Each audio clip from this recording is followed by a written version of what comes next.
వైఎస్ఆర్సీపీని ఓటమి భయం వెంటాడుతోందా? ఓటమి భయంతోనే వైఎస్ఆర్సీపీ ఆ ఎంపీ అభ్యర్థిని మార్చబోతోందా? అనకాపల్లి ఎంపీ అభ్యర్థిని వైఎస్ఆర్సీపీ ఇప్పటికే ప్రకటించినప్పటికీ అక్కడ ఓటమి భయంతో ఆ అభ్యర్థిని మార్చబోతున్నారు అంటూ కూడా ఒక వార్త ఇప్పుడు సోషల్ మీడియాలో చక్కర్లు కొడుతున్నటువంటి నేపథ్యంలో ఈ అంశానికి సంబంధించి మనతో మాట్లాడేందుకు ప్రముఖ రాజకీయ విశ్లేషకులు జగదేవ్ గారు మనతో ఉన్నారు. జగదేవ్ గారితో మాట్లాడదాం. జగదేవ్ గారు హాయ్ అండి. హలో అండి.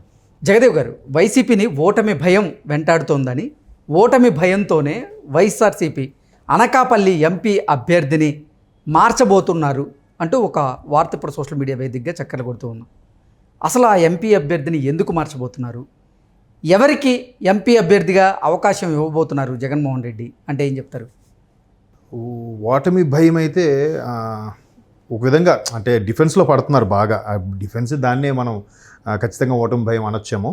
ఎందుకంటే ముందు కూడా లిస్టు రిలీజ్ చేసినప్పుడు కూడా మించు ఒక 7-8 విడతల్లో లిస్టు రిలీజ్ చేశారు. ఇప్పటికీ ఇంకా ఆల్రెడీ ఫామ్స్ ఇవ్వాల్సిన సమయం వచ్చేసినప్పటికి కూడా ఇంకా రేపు 28 వరకు ఇప్పటి వరకు ఇవ్వాల్సి ఉంటుంది.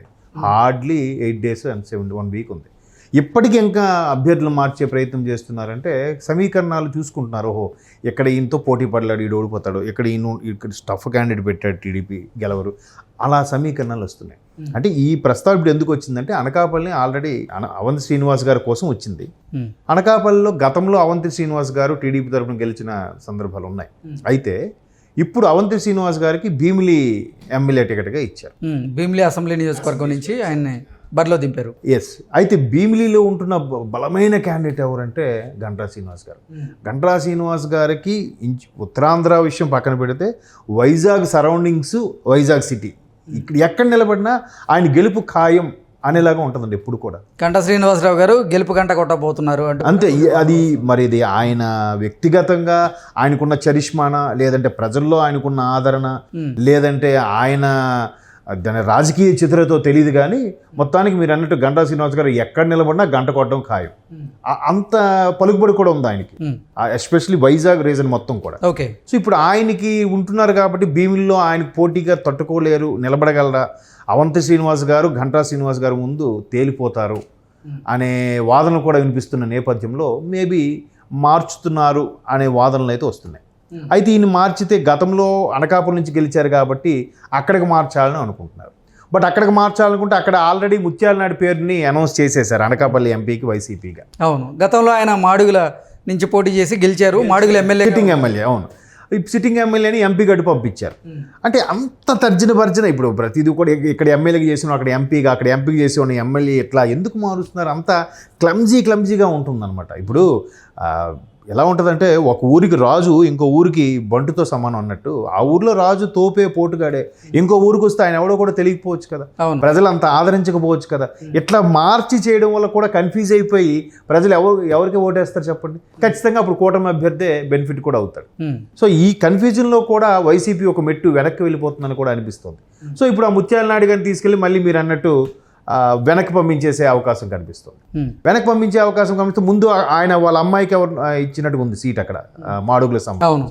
సో ఇప్పుడు మాడుగుల్లో మళ్ళీ పరిస్థితి చూసుకుంటే బండారు సత్యనారాయణ గారికి అక్కడ మళ్ళీ పోటీలో నిలబెట్టి ఎలాగైనా గెలిచే టికెట్ అదేలా అన్నట్టుగా అనిపిస్తుంది. అంటే మొత్తం మీద అవంతి శ్రీనివాస్ గారిని మళ్ళీ ఎక్కడికి మార్చడము, తర్వాత ముత్యాలాడి గారిని ఎక్కడికి మార్చడము, ఆ స్థానంలో ముందు అనుకున్న పైలా ఉన్నారు ఆయన అనుకుని వీనికి పెట్టడము, ఇట్లా కన్ఫ్యూజన్గా ఉండి అంత. ఇప్పుడు అంటే పైలా ప్రసాద్ గారిని కాదని అక్కడ బండారు సత్యనారాయణ గారికి అవును టీడీపీ మళ్ళీ ఇవ్వబోతున్నటువంటి నేపథ్యంలో సో జగన్మోహన్ రెడ్డి కూడా అక్కడ మార్చేటువంటి దిశగా అడుగులు వేయబోతున్నాడు అంటారు. అవునండి, కరెక్ట్. పైలా గారిని అనుకున్న దాన్ని ఇప్పుడు మళ్ళీ మార్చి వీళ్ళు బండారు సత్యనారాయణ గారికి ఇస్తున్నారు. బండారు సత్యనారాయణ గారు మళ్ళీ టీడీపీలో ఉన్న ఒక ఎంపీ గారి తాలూకా చుట్ట బంధువే. సో మొత్తం మీద అన్ని సమీకరణాలు కూడా బలంగా చేస్తున్నారు కాబట్టి టీడీపీ కూడా లాస్ట్ వరకు ఆచితూచి కూటమిలో భాగంగానే ముందు ఒక 94-24 మొత్తం సుమారుగా 118 సీట్లను ప్రకటించింది కూటమిలో. తర్వాత బీజేపీతో కూటమి వచ్చాక అప్పుడు మళ్ళీ జనసేన కూటమికి 24 నుంచి 21 చేశారు. 3 లోక్సభ స్థానాలకు 2 చేశారు. అలాగే ఇట్లా మొత్తానికి సమీకరణ చేసి బీజేపీకి ఎక్కడెక్కడైతే బాగుంటుంది, ఎక్కడెక్కడైతే టీడీపీ బాగుంటుంది, కంపల్సరిగా గెలుపు గుర్రాలేంటి అనుకునే చేయడంతో వైసీపీ కూడా ఒక్కసారిగా మళ్ళీ మననం చేసుకుంటుందే, భయపడుతుందో తెలియదు కానీ అభ్యర్థుల్ని మారుస్తున్నారు. ఇప్పుడు అవంతి శ్రీనివాస్ గారు కూడా బాగా కాలేజు నేము ఫేమ్ ఉన్న వ్యక్తే. వైసీపీలో కూడా ఒక్కసారిగా అవంతి శ్రీనివాస్ అంటే తెలియని వాళ్ళు లేరు, ఆ స్థాయికి వెళ్ళిపోయారు ఆయన. కానీ అటువంటి వ్యక్తి కూడా గంటా శ్రీనివాసం ముందు గెలవలేరేమో అనే వార్తలు సర్వత్రా వినిపిస్తున్న నేపథ్యంలో మీరు అన్నట్టు మంచి మాట చెప్పారు. గంటా శ్రీనివాస్ గారు ఎక్కడున్నా గంట కొట్టడం ఖాయమని. సో ఆయనకు తేలిపోతున్నారు అనిపించింది కాబట్టి వెంటనే అక్కడి నుంచి మరలా మేబీ అవంతి గారు రిక్వెస్ట్ చేసుకున్నారో లేదా వైసీపీ అధిష్టానమే మార్చిందో తెలియదు కానీ మరలా బ్యాక్ టు అనకాపల్లి పంపిస్తున్నారు. ఎందుకంటే అనకాపల్లి గతంలో 2014లోనో 14 అనుకుంటా టీడీపీ తరపున టీడీపీ తరపున ఎంపీగా పోటీ చేసి అక్కడ గెలవడం జరిగింది. ఆయన గెలిచారు. 2019లో ఆయన మళ్ళీ పార్టీ మారి అవును వైసీపీకి తరపున ఇక్కడ గెలిచారు. సో ఇటువంటి మార్చడం వల్ల అక్కడ ఆల్రెడీ ఉన్న ముత్యాల నాయుడు గారిని మళ్ళీ మార్చడం, ముత్యాల నాయుడు గారిని మార్చడం తర్వాత మళ్ళీ ఇక్కడికి ఈ స్థానానికి వస్తే ఇక్కడ మళ్ళీ బలవంగా క్యాండిడేట్ ఉన్నారు కదా అని చెప్పి మాడుగులకు సంబంధించి బండారు సత్యనారాయణ గారికి ఇవ్వడం, ఇట్లా అంత తారుమారుగా అవుతుంది. ఇప్పుడు ఆ ముత్యాల నాయుడు గారి అమ్మాయికి మరి ఎక్కడ స్థానం కల్పిస్తారో లేదా ఎవరో అని తెలియదు. ఆవిడ అనురాధ ఏదో ఆవిడ పేరు.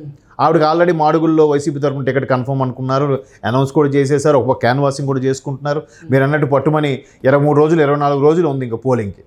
ఈలోగా ఇంకా తర్జన భర్జనలు అవుతున్నాయి. అంటే ఇక్కడ అనురాధ గారిని తీసుకొచ్చి భీమిలిలో పోటీ చేసే రకంగా అలాగే లేదండి. మళ్ళీ అక్కడ ఇంకోటి ఏంటంటే అవంతి గారి ఇన్ఫ్లుయెన్స్ కొంత ఉపయోగిస్తారు అక్కడ.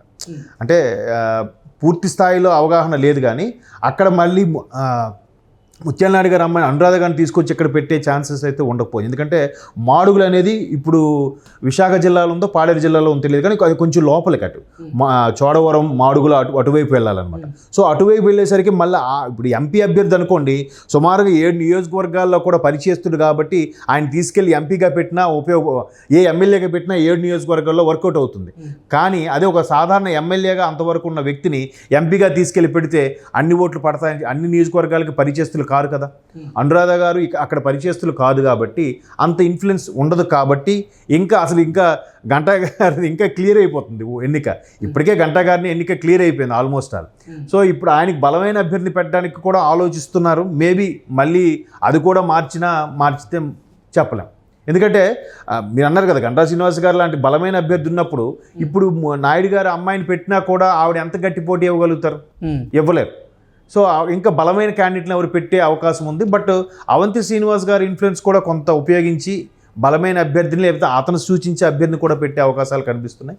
అది పూర్తి స్థాయిలో స్థానికంగా నాకు అంత ఐడియా లేదు. మేబీ ఎలా ఉంటుందో తెలియదు. మొత్తానికి మాత్రం అవంతి గారు మళ్ళీ బ్యాక్ టు అనకాపల్లి రావడం, అనకాపల్లిలో కూడా ఇప్పుడు టఫ్గానే ఉంటుంది. ఎందుకంటే ప్రభుత్వ వ్యతిరేక విధికి సంబంధించి ఏదైతే ఉందో, తర్వాత మొన్న గుడివాడ అమర్నాథ్ గారు కూడా కొంత వైసీపీకి ఎక్కువగా క్యాన్వాసింగ్ సంబంధించి కానీ ఎడమొహం పెడమొహంగా ఉన్నారని, కొంచెం ఆయనకు సరైన ప్రాధాన్యత ఇవ్వలేదని ఇట్లాంటి వార్తలు వినిపిస్తున్న నేపథ్యంలో కూడా ఆయన అవంతి గారిది అనకాపల్లిలో కూడా అంత ఈజీ కాదు గెలుపు ఎంపీ అభ్యర్థిగా. ఓకే అండి, థ్యాంక్ యూ సో మచ్.